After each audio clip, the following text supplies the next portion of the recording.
Cherry B, I might have to cancel tonight's live because it looks like we got severe storm coming through,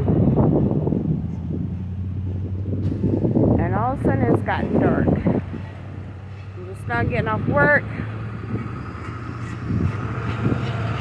and it's looking pretty bad here. Lord, don't let a tornado hit.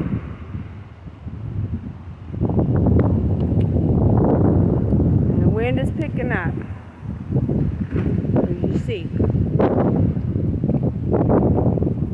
So I might have to cancel tonight's live. I'm sorry, everybody, but this is it's not looking good, ladies and gentlemen, for me. So I'm gonna head home.